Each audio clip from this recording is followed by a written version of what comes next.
listening to PetLifeRadio.com.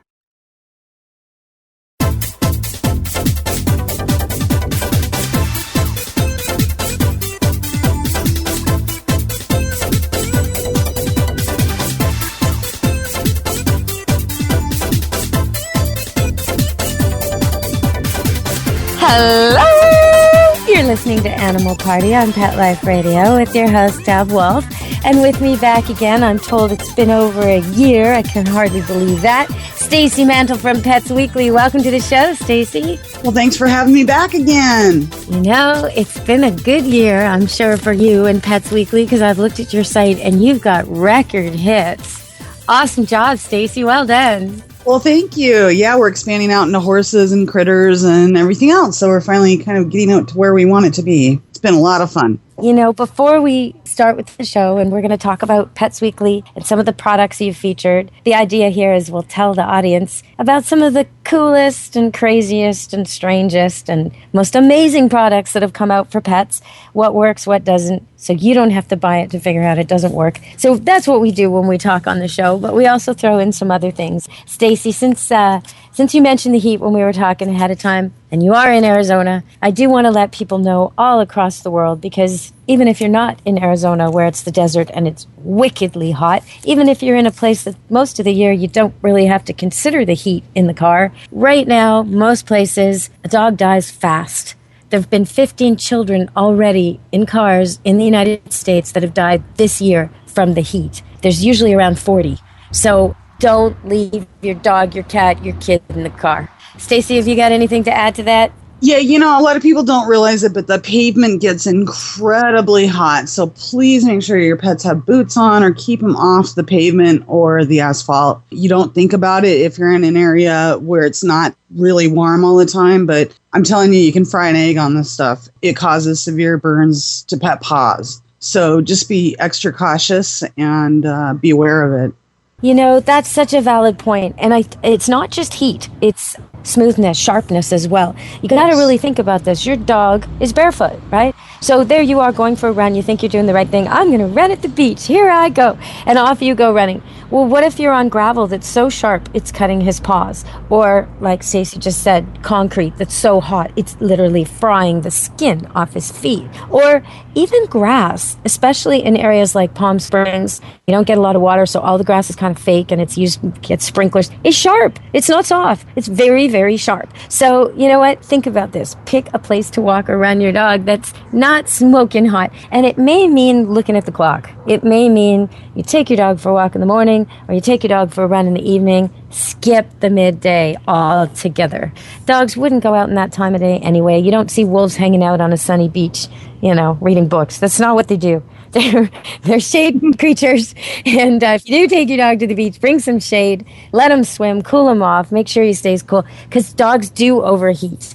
Cats are usually smart enough to do what they need to do if they're allowed outdoor access, but you got to make sure that they can get in, that they do have shade, that they do have water. Away, make sure someone's checking in on the cat. Because what if the air conditioning kicked out? You know, what if? You got to think of the what ifs when you've got pets. So be really, really careful with your cats and your dogs and your kids and the heat. Okay, so Stacy, what is, because I know I prepped you for this, I told you we could go, tell me what the weirdest, craziest, kookiest thing you've seen in the last year is, please. What is for sale that would just surprise me? There is a new product on the market called Madra More Mud. And it is literally a bag of mud for your dog that you can give your dog a mud bath. And it does have a practical purpose.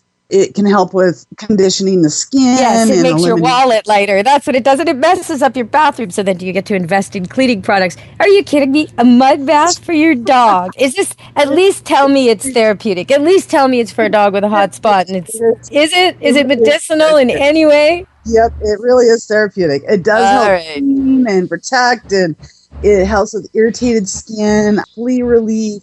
It helps your dog to shed a little easier. So there are practical uses to it. So I guess there are places in the world where your dog can't find mud to roll in. I don't know if I've ever been to any. Is that really a problem, Stacy? I really couldn't tell you. I mean, this is a very specific mud.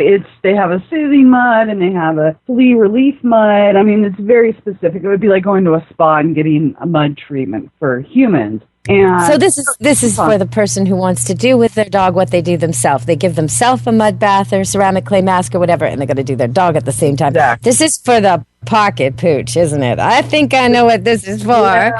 This is for the mommy and me dog. Yeah, the dog who rides in the stuff that's designed for babies, really. I understand. Okay. Well, yeah, it was an interesting concept. So I'm sure those dogs that never get to get dirty and never get to roll in mud would appreciate a mud bath. But most of our dogs, they find their own mud baths just fine. And the thing about that is when you do have a dog that likes to stick its head under the water or roll in the mud or do things that for us humans are a little bit icky, disgusting, instead of stopping him from doing these things, if you know that there's nothing dangerous there, if you know it's just stinky muck, nothing toxic, then rinse him off well at the end of it. Let him have his bliss. Let him have his fun. Let him have his therapy, if you will. Just rinse him off. A lot of the rashes and skin problems that we see are completely prevented just by a good hosing down. You know, if the dog sits with the salt water or the mud water or the contaminated water of any kind on it, it either has to lick it off or absorb it through the skin and fur. So just rinse it off. That's the easy way to go. And then your dog can have his natural mud baths whenever he wants, as long as you pack extra towels for the car. What about the best thing, the most interesting, clever thing you've seen come out in the last year? Have you got anything that'll just surprise me? Well, you know, it's not really too surprising. Well, there are some surprising things, but probably the best thing that I've seen come out that's useful is it's called the cat urine extractor. And it's from Earth's Balance. It's all natural, and it's something that really works. It uses ionized water and a molecule lift technology, and it really does get rid of stains and odors, and it eliminates the pheromones so animals don't go back to the same place they marked, which So this is fantastic. like a cleaner. This is some kind of cleaner, but Exactly. But more than a cleaner. Yeah, it's literally a cat urine extractor, but it works for all animals. You know, just cat seems to be the most toxic when they go. So, you know, so when that you is first really said it, when you first said cat urine extractor, I thought it was like a veterinary tool to get the urine out of the cat. I thought, oh no. that's fantastic, because the way we do it now sure isn't good. You have to sedate the, you know, it's a big deal. It's not easy. True. It's not easy to get a urine sample from your cat. You have to take it into the vet. They can do it. They can catheter your cat. Most cats are not willing participants for that. So, you know, I thought, wow. But no, that's probably a more commonplace problem than anything else I ever hear about on the radio is why when people call in with a cat, the most common problem I ever get is my cat doesn't always use the litter box. Always. Every time I do a call-in show, the board lights up and there's at least one of those. And, you know, the answer is more litter boxes, placing them where the cat doesn't get freaked out, like by the sudden noise of a furnace bumping or a dryer turning on or something like that, a shower. You know, put it in a place that they can come and go easy. They won't get trapped in there. It's calm. It's quiet. There's nothing crazy going on in there. And maybe have more than one, even though you only have one cat. In case it ever gets locked out, what choice has it got if it can't get to its kitty bathroom? It doesn't have a choice. It does have to go. And when you have 2 cats, 3 cats, 4 cats, they will not all use the same bathroom at the same time, and nobody likes to wait. So one cat will end up, it's called resource hoarding. He'll end up deciding that it's his cat litter box and nobody else gets to use it, or the cat's going wherever they can because they can't get to it. You definitely need more than one litter box, and not all in the same area where Mr. Mafia Boss can guard it. You need a couple around the house. People hate that. So before you get a second, third, fourth cat, think about it. You're going to need a second, third, fourth litter box. But once you have the accident, and this is what Stacy's addressing here, once a cat has made an accident for whatever reason, you didn't clean it enough, the dryer went on, the door got locked, whatever, something happened, and in the life of your cat, there will be one accident, at least, sometime. So what do? It'll just keep going back there. You might not smell it, but it does. And it'll keep freshening it up with a new dose of urine. So what Stacy's suggesting is, and what's this product again? It's called cat urine extractor, and it's from Earth's Balance. And, you know, the thing I really love about it is it can be used any place that you can use water. So your carpets, your couches, your concrete, I mean, it really literally works on everything.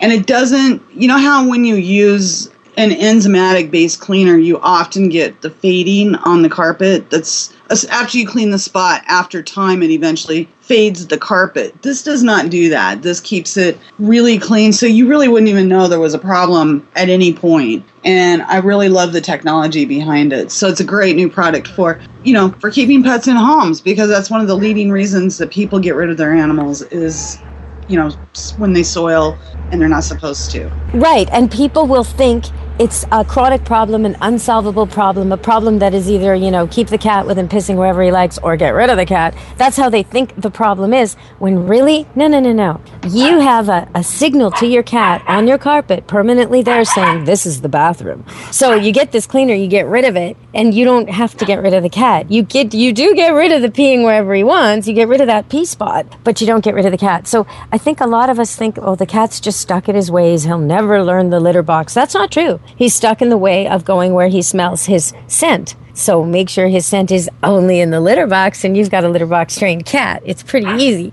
Most cats really want to use the litter box. Declawing, sadly, can interfere with that because they have a lot of pain with declawing. And I want to just say something about that since it's coming up. When you dock a tail or when you declaw a cat, you are not just doing a cosmetic thing. The tail is part of the spinal cord of the puppy. The nails on the cat, where they declaw a cat, it's as if, in human terms, it's as if you had your knuckles cut off. So this is not a pedicure, a manicure, and it's so not necessary. Cats who get declawed are not less likely to do damage. They're more likely to do damage. And they're in chronic pain, so they have bad attitude a lot of the time. They're likely to bite because they can't get away and they can't scratch. So they're really in trouble. So please don't ever declaw your cat. Give it to someone who can handle it if that's your choice. Don't declaw it. So often people declaw the cat and then they give it away a year later. And that's just, double whammy for that poor animal. It reminds me of foot binding in China historically and how cool that would have been to those little girls. So, okay, let's get back on track with some of your products, because you said there were some other new ones in the last year that would blow my mind, but maybe not quite as practical. So we're going to go to break, Stacy, and let our advertisers say a word or two, and then we'll be back to the Animal Party on Pet Life Radio with Deb Wolfe. And my guest today is petsweekly.com. So check it out while you're listening to the break. Petsweekly.com. We've got Stacy Mantle, the editor and founder, creator, writer, basically the dog walker in residence, owned by several animals herself. So we'll be back to talk more about dogs and cats, and maybe you'll hear one of my goats screaming in the background or one of my puppies playing, and we'll talk about that too on Animal Party Pet Life Radio. Stay tuned. Don't leave this party before it's over, because the best is yet to come. Only losers leave the party early anyway. Party on. Back in a few. Pet Life Radio, the #1 pet radio network on the planet, joins forces with iHeartRadio to put the power of your pets in your pocket. Awesome. Download the iHeartRadio app and rock Pet Life Radio on your phone, on your tablet, on your Xbox, in your car. Pet talk, pet tunes, and fun pet times. Pet Life Radio and iHeartRadio. Positively Possum. It's dinner time in America, where more pet parents trust PetSmart for natural and expert-recommended foods than any place else. And now, we've added more than 100 new varieties to our already wide selection of your favorite brands, like Simply Nourish, Authority, Wellness, Science Diet, and more. Do what's best for your pet. At PetSmart, happiness in store. Go to PetsmartDeal.com to find out this week's coupon code and save up to 30% on food, treats, toys, and more. And get free shipping on orders of $49. Go to PetsmartDeal.com. PetsmartDeal.com.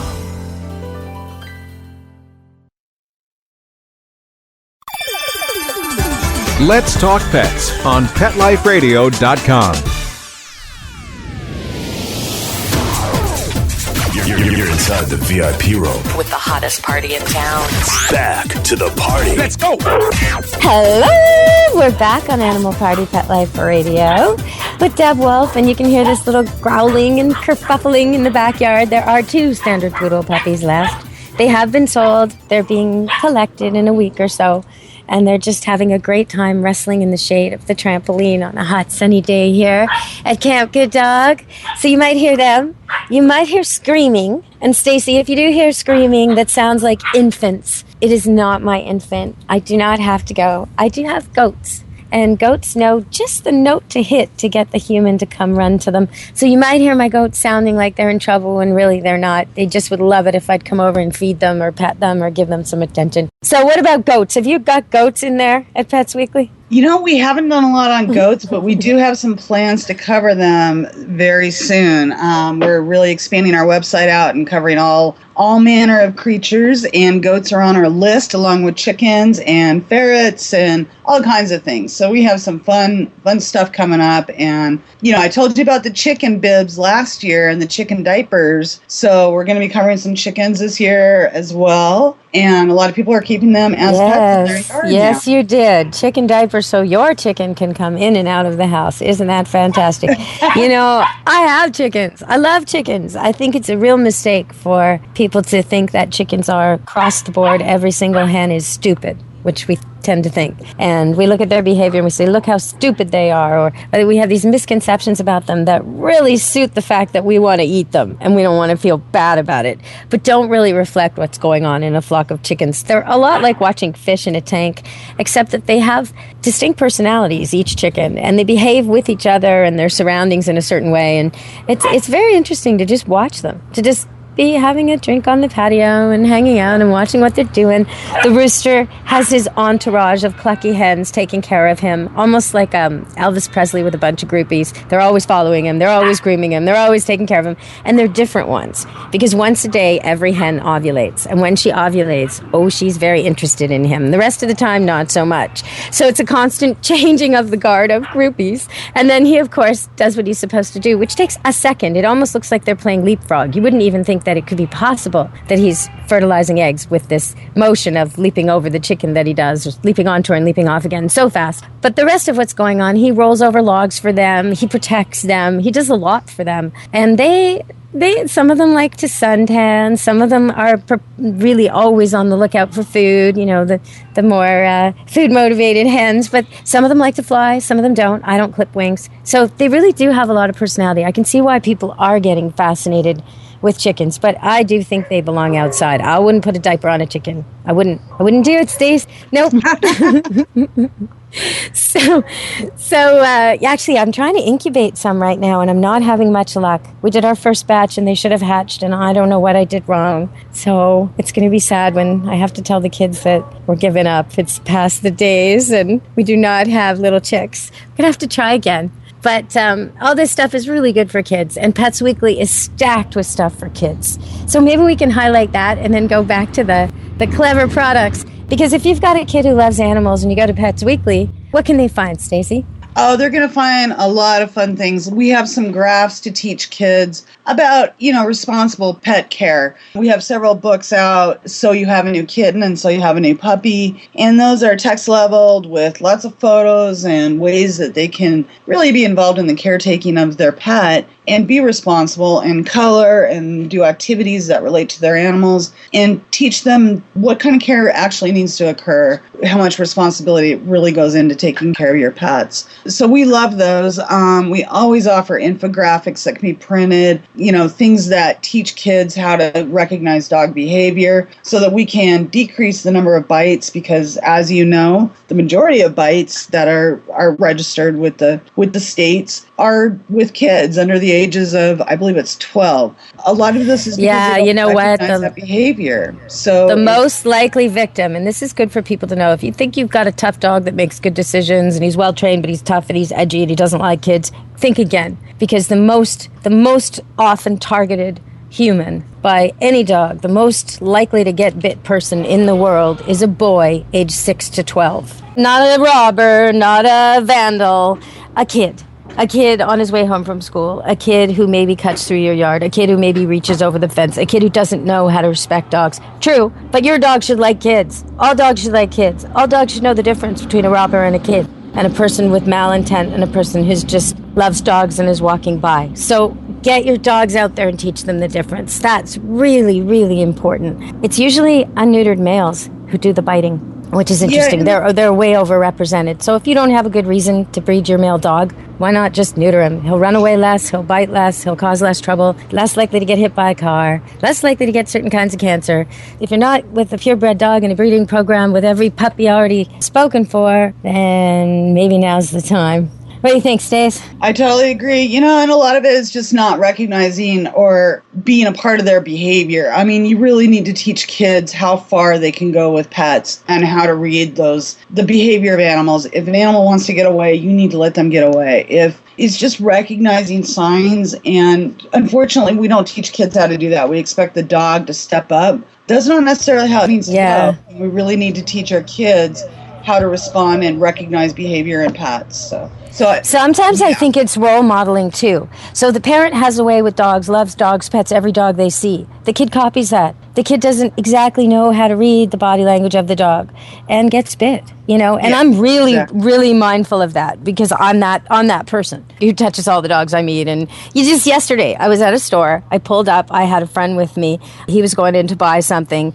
There was this truck in the back of the truck, there was nobody in the truck, in the back of the truck, unsecured, but it's in the farm country, it's probably they were just on a very, very short trip, but still unsecured. There was a gigantic pit bull, bigger than normal pit bull, but purebred pit bull, and beside him a Rottweiler, same size, 2 dogs. And I didn't touch them yet. I walked by them. My friend sort of gave the car about a 10-foot distance, went into the store, got what he wanted. I went into the store, got my chocolate, came out, and I saw the dogs begging. They were begging for my chocolate. So I started talking to them. No, you're not going to have my chocolate. Dogs don't eat chocolate. Well, one of them starts giving me the happy face, and he's wagging it. He's trying to get me to pet him, and he's saying to me, pet me, pet me, pet me. But I'm looking at the edge of the lip of the canopy in the truck, and I said to him out loud, I said, I'm not reaching my hand over there, as I thought it, because he's probably trained to bite anyone who reaches in, right? But no kid would know that. So it would be so easy for a kid to make this mistake. Anyway, the dog totally wanted to be pet, so it moved, so its head was leaning out, and then it closed its eyes. Anyway, so I was stroking this dog. Then the other one comes up, and he wants stroking too, so I'm petting them both. Then I get back in the car, and I start to drive away, and the guy next to me, he's in shock. He's literally breathing heavy. He's sweating. He's like, I can't believe you did that. I was so scared for you. I can't believe you did that. But to me, there was no threat, no danger, and I didn't even think about it. I was talking to them. They were talking to me. I would never do that if my kids were around, ever. Not in front of them. I would say to the man, excuse me, are those your dogs in the truck? And he would say, yes, those are. May I pet your dogs? Something like that. Because I'm always trying to show them the right way to do it. Because kids copy us. They really, really do. And they think they can handle things they can't. And they reach over the top of the head of a dog they don't know, which is when they get bit most of the time. Or they get scared in the middle of interacting with a dog and they run off. And a dog will chase them. And that's when trouble ensues. So you really, if you've got a kid who's a little bit afraid, go to a dog park, pick the happiest looking, sweetest dog you see there, and ask the people if you can interact with it. Maybe give it a cookie, maybe even walk with them for a while. Get your kid relaxed around dogs and get your kid used to reading them. There are programs all over North America at shelters and SPCAs that are free that will do this for you. So, Stace, I think it's really good we hit on this issue, although it was kind of by accident. But it's important, I don't want to see dogs getting... It's very important. Yeah, and like I said, we try to make it really easy for you to train your kids and train your pets by offering really interactive graphics and things that will really help the kids and you, and of course your pets. We want everybody to be happy. Well, let's take a look at some other fun things because we've got a lot of technology has come out. Oh, and okay, I know gadgets. That I'm a fan of technology. So some of these are really interesting things. PetSafe.net, they sort of founded the electric collar industry, but they're really moving beyond that. The static correction is way out, and they know that, and they have really started to get into the positive training with some really creative, interesting products. And one of these that we saw was the Auto Trainer. It's an anti-bark treat dispenser that teaches your dog not to bark through positive reinforcement. And it's a little device that sits in your kitchen or wherever, and every time your dog stops barking, he gets a treat. So Dr. Ian Dunbar, who you know, I'm sure. Ian Dunbar, he's my buddy. Yeah, he's a great trainer, and he's so not into. He doesn't understand why anyone needs to shock or hurt an animal ever. You don't get results that way. You get results through kindness. So he's kind of like the antidote to Caesar. He's before Caesar, and he thinks Very Caesar's true, taking us back 20 years in Veterinarian. dog training. He used to be a veterinarian, practicing veterinarian, and he's got this whole program online. I think it's called iDog, I think it is. Anyway, he's awesome. So yay, Dr. Dunbar. So he helped with this. Right on. Yeah, he helped develop this. This was actually his idea, and PetSafe took it and ran with it and developed this amazing trainer. And of course, is still working with Dr. Dunbar in coordination with this. But anyway, yeah, it's a little device that sits on wherever you want to put it in your room. And if your dog is like always barking, what happens is when your dog stops barking, he wears a little collar. And whenever your dog stops barking, he gets a treat. So he starts to associate that with, the positive behavior and the association. And he learns not to bark anymore. And it's really ingenious. I'm so really thrilled to see them going in this direction. Dr. Dunbar, he told me that one of his first insights, he was still a veterinarian and he was working in the field, and he would go visit horses.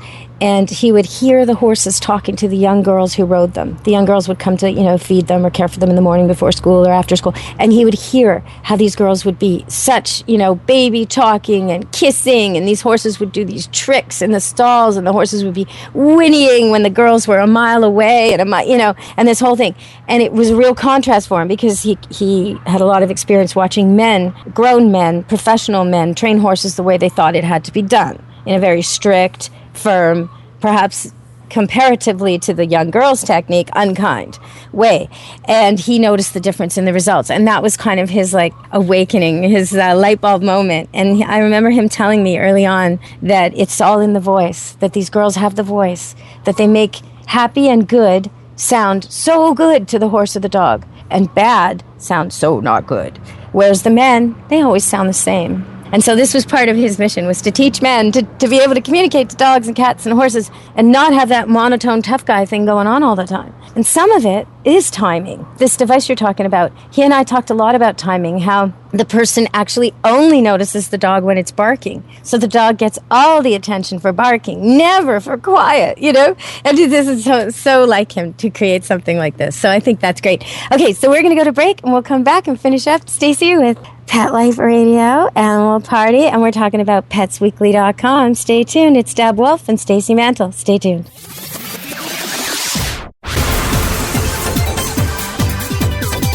Don't go anywhere, because the best is yet to come. Stick around. Dogs leave fur wherever they go. It collects all over the home. There are many tools designed to stop dog hair spreading, but their effectiveness varies, and afterwards you have to clean the tool, then the floor. With the Dyson Groom Tool, you simply deploy the bristles, then gently brush the coat. Loose fur is removed, while dead skin and allergens are captured by the vacuum. And to clean up, you simply release the trigger. To get this awesome Dyson Groom Tool, go to DysonDeals.com. That's DysonDeals.com. Hi, this is Teody Anderson, and I'm the host of Get Positive Results on Pet Life Radio. We're going to talk about a variety of topics on canine behavior and training, all based on modern methods that are fun for you and your dog. We might be talking about other critters too, so join us on Get Positive Results. We'll talk about common issues between you and your dog, answer your questions, discuss different activities you can do with your dog, and keep you posted on current canine news and products. All this on Get Positive Results on Pet Life Radio. Let's talk pets Let's talk pets on Pet Life Radio. Pet Life Radio. PetLifeRadio.com. You're inside the VIP room. With the hottest party in town. Back to the party. Let's go. Hello, you're back.